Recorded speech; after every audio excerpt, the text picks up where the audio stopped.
नमस्कार। ज्ञान की इस विशेष चर्चा में आपका स्वागत है। इसे आप एक तरह की आध्यात्मिक वर्षा समझ सकते हैं, जहां हम विचारों के संगम में गोता लगाएंगे। आज हम श्रीमद् भगवद गीता के एक बहुत ही कह सकते हैं शक्तिशाली श्लोक पर गौर करने वाले हैं। अध्याय 2 श्लोक 31। ये वो श्लोक है जो हमें स्वधर्म के गहरे अर्थ को समझने में काफी मदद करता है। और हाँ, ये बताना जरूरी है कि इस विषय पर जो हम आज चर्चा कर रहे हैं, इसका एक गहन संकलन कप्तान श्याम बहादुर चौहान जी ने किया है। उन्होंने इसे और स्पष्ट बनाने के लिए, मतलब बारीकी से समझाने के लिए, आधुनिक तकनीक एआई वगैरह की भी मदद ली है। बिल्कुल।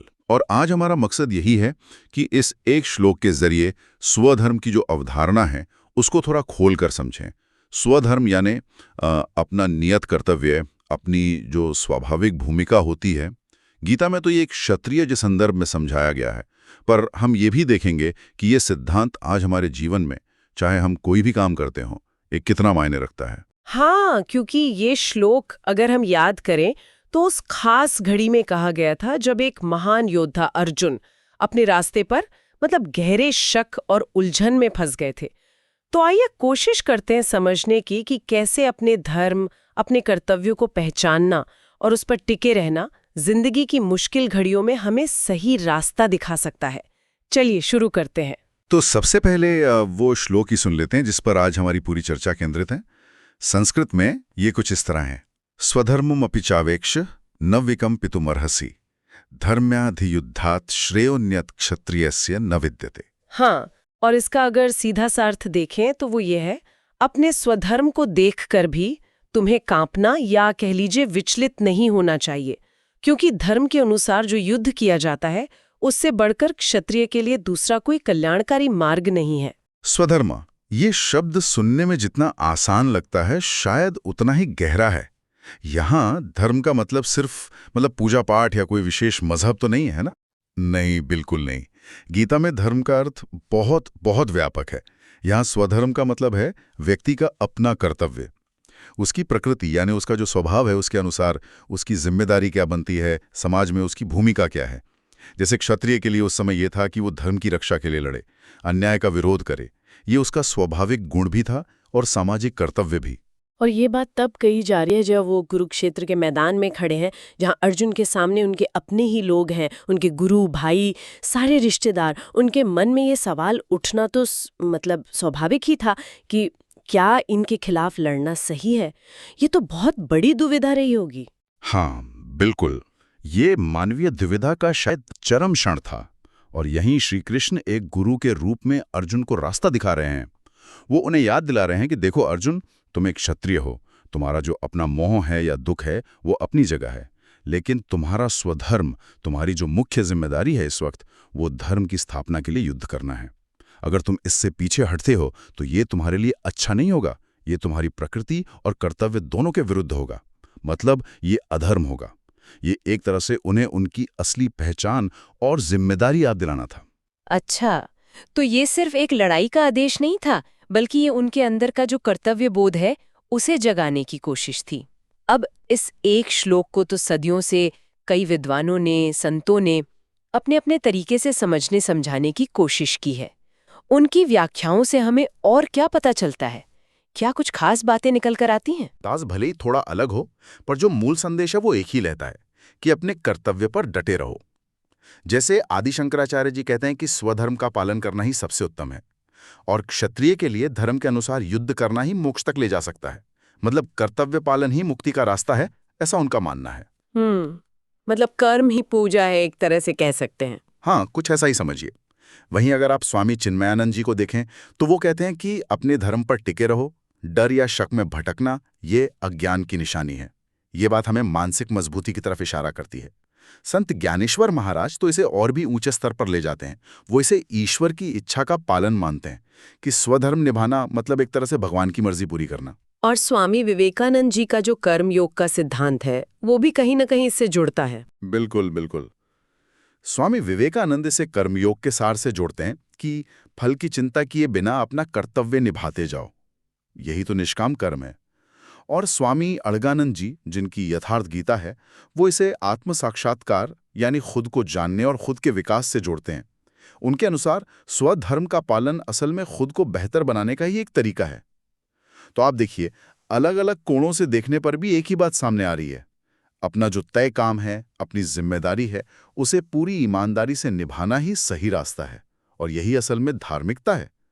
ये सिर्फ कोई बाहरी काम नहीं है, ये एक अंदरूनी यात्रा भी है। ये बातें हैं तो हजारों साल पुरानी, पर आज भी कहीं ना कहीं दिल को छूती हैं। लेकिन यहाँ एक बड़ा सवाल उठता है। आज का ज़माना तो बिल्कुल अलग है, हमारी लड़ाइयाँ अलग तरह की हैं, हमारी भूमिकाएं भी काफ़ी बदल गई हैं। तो क्या ये स्वधर्म वाली बात आज भी उतनी ही प्रासंगिक है, या ये बस इतिहास की एक बात बनकर रह गई है? ये सवाल बहुत अहम है और इसका जवाब है हाँ, ये आज भी उतनी ही, बल्कि मैं तो कहूँगा शायद उससे भी ज़्यादा प्रासंगिक है। देखिए, स्वधर्म का मतलब सिर्फ युद्ध लड़ना नहीं था। वो उस समय के संदर्भ में एक उदाहरण था। असल सिद्धांत है अपनी जिम्मेदारी को समझना और उसे निभाना। इसे आज के संदर्भ में देखते हैं। सबसे पहले मानसिक स्तर पर ही ले लीजिए। आज की जो भागदौड़ भरी जिंदगी है, उसमें हम कितनी बार कंफ्यूज होते हैं, डरते हैं, शक करते हैं कि क्या करें क्या ना करें। जब हम अपने स्वधर्म यानी अपनी जो मुख्य जिम्मेदारी है उसको पहचान लेते हैं और उसे पूरा करने का फैसला करते हैं, तो मन को एक दिशा मिल जाती है। ये हमें फालतू के डर और शक से बचाता है। निर्णय लेना काफी आसान हो जाता है। हाँ, ये तो है। जब पता हो कि क्या करना जरूरी है तो भटकना कम हो जाता है। पर कई बार ये तय करना ही बड़ा मुश्किल हो जाता है कि आखिर हमारी असली जिम्मेदारी है क्या। बहुत सारे कर्तव्य एक साथ आ जाते हैं। आप बिल्कुल सही मुद्दे पर आ रहे हैं और यही गीता का इशारा है कि स्वधर्म हमारी प्रकृति यानी हमारे स्वभाव और हमारी स्थिति यानी समाज में हमारी भूमिका, इन दोनों से जुड़ा है। इसे पहचानने के लिए आत्ममंथन की, खुद को समझने की जरूरत होती है। खैर, इस पर हम शायद अंत में और बात कर सकते हैं। अभी अगर सामाजिक स्तर पर देखें, समाज कैसे चलता है। जाहिर है, जब हर कोई अपना काम ठीक से करे। डॉक्टर का धर्म है ठीक से इलाज करना, शिक्षक का धर्म है अच्छे से पढ़ाना, व्यापारी का धर्म है ईमानदारी से व्यापार करना, एक नागरिक का धर्म है नियमों का पालन करना। अगर हर कोई अपनी भूमिका, अपना स्वधर्म सही से निभाने लगे, तो समाज में अपने आप एक व्यवस्था, एक तालमेल बन जाएगा। ज्यादातर समस्याएं तो तब शुरू होती हैं जब लोग अपनी जिम्मेदारियों से मुंह मोड़ने लगते हैं या उन्हें ठीक से नहीं निभाते। यानी स्वधर्म सिर्फ व्यक्तिगत चीज नहीं है, ये एक सामाजिक जरूरत भी है। बिल्कुल। और अगर आध्यात्मिक स्तर पर सोचें, जब हम अपना काम, चाहे वो हमें छोटा लगे या बड़ा, पूरी निष्ठा और ईमानदारी से करते हैं, बिना सिर्फ फल की चिंता किए, तो वो काम सिर्फ नौकरी या ड्यूटी नहीं रहता। वो एक तरह की साधना बन जाता है, ईश्वर की सेवा जैसा हो जाता है। ये हमें रोजमर्रा के जीवन में भी एक ऊंचा मकसद महसूस कराता है। ये हमें गीता के उस प्रसिद्ध सिद्धांत के करीब ले जाता है, कर्मण्येवाधिकारस्ते मा फलेषु कदाचन। तो फिर आज के जो युवा हैं, उनके लिए इसमें क्या संदेश छिपा है? उनके सामने तो चुनौतियां भी बहुत हैं और विकल्प भी बहुत ज्यादा है। वो कैसे इसे समझे? युवाओं के लिए तो ये बहुत ही शक्तिशाली संदेश है। देखिए, जिम्मेदारियों से भागो मत, चुनौतियों का सामना करो। चाहे वो पढ़ाई की चुनौती हो, करियर बनाने की हो या रिश्ते निभाने की। शॉर्टकट या गलत रास्ते शायद कुछ देर के लिए आसान लग सकते हैं, लेकिन जो असली और टिकाऊ सफलता है, वो अपने कर्तव्य, अपने स्वधर्म के रास्ते पर चलकर ही मिलती है। ये रास्ता शायद मुश्किल लगे, पर अंत में सुकून और सार्थकता इसी में है। नैतिकता और कर्तव्यनिष्ठा कभी बेकार नहीं जाती। इसका फल देर सवेर जरूर मिलता है। आपने पहले कहा था कि स्वधर्म का असर सिर्फ हम तक ही सीमित नहीं रहता, इसका दायरा बहुत बड़ा है। ये मानव कल्याण से भी जुड़ा है। इसे थोड़ा और खोलकर समझाएंगे? हाँ, ये समझना बहुत जरूरी है। देखिए, स्वधर्म का पालन करना एक व्यक्तिगत चुनाव जैसा लगता है, लेकिन इसका असर लहरों की तरह फैलता है। जरा सोचिए, अगर एक देश के नागरिक, चाहे वो सैनिक हो, नेता हो, डॉक्टर हो, कर्मचारी हो या आम लोग हों, सब अपनी अपनी जिम्मेदारी पूरी ईमानदारी से निभाएं, तो क्या होगा? जाहिर है, देश मजबूत बनेगा, तरक्की करेगा, भ्रष्टाचार शायद कम होगा, व्यवस्था सुधरेगी। बिल्कुल, राष्ट्र की मजबूती इसी में है। अब इसे थोड़ा और बड़ा करके विश्व स्तर पर ले जाएं। अगर दुनिया के सभी लोग और सभी देश अपने नैतिक कर्तव्यों और जिम्मेदारियों को समझें और निभाएं, तो क्या युद्ध, अन्याय और शोषण कम नहीं होंगे? विश्व शांति का सपना शायद थोड़ा करीब आ सकेगा। ये सुनने में आदर्शवादी लग सकता है, पर शुरुआत तो व्यक्ति के अपने स्वधर्म निभाने से ही होती है। और परिवार के स्तर पर इसका क्या असर होता है? परिवार तो समाज की बुनियाद है। जब परिवार में हर सदस्य, माता पिता हों, बच्चे हों, पति पत्नी हों, एक दूसरे के प्रति अपने कर्तव्यों और जिम्मेदारियों को प्यार और निष्ठा से निभाते हैं, तो घर में अपने आप सुख शांति रहती है, रिश्ते मजबूत होते हैं। अक्सर घरों में जो कलह होती है, उसकी जड़ कहीं ना कहीं कर्तव्यों की अनदेखी ही होती है। और सबसे आखिर में खुद इंसान पर, मतलब व्यक्ति पर इसका क्या असर होता है? सबसे गहरा असर तो खुद पर ही होता है। जब हमें ये पता होता है कि हमने अपना काम, अपनी जिम्मेदारी पूरी ईमानदारी और अपनी पूरी क्षमता से निभाई है, तो अंदर से एक सुकून मिलता है।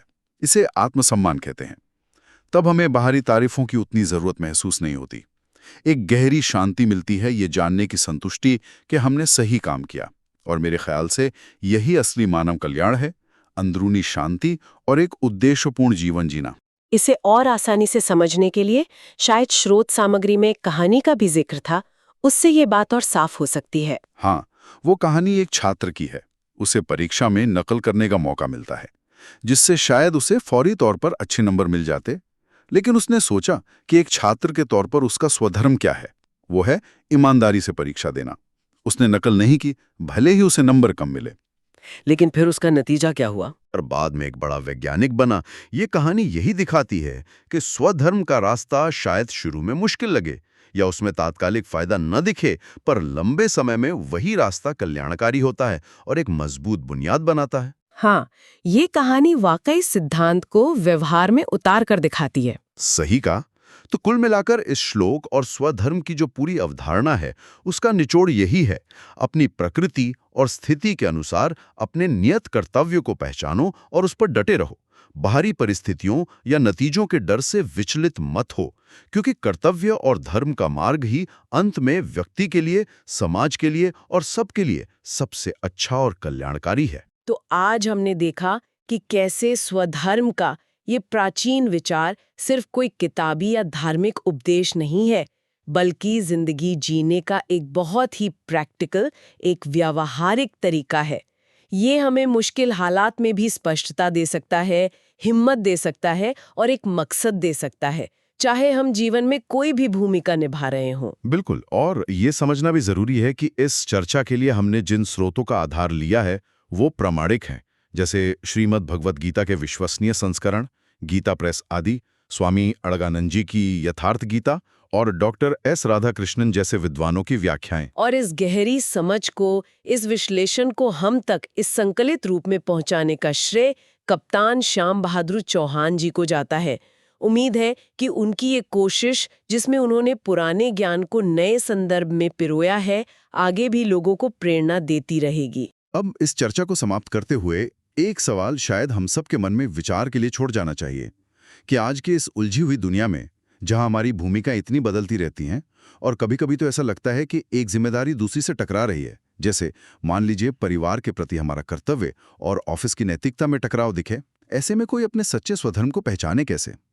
और उससे भी बड़ी बात, जब कर्तव्य आपस में टकराते हुए दिखें, तब किस रास्ते पर चलें? ये कुछ ऐसे सवाल हैं जिन पर शायद हम सबको अपने अपने जीवन में सोचना और विचार करना जरूरी है। स्वधर्म के मार्ग पर चलने से जो एक अंदरूनी शांति और संतुष्टि मिलती है, उसी की कामना के साथ आज की इस बातचीत को यहीं समाप्त करते हैं।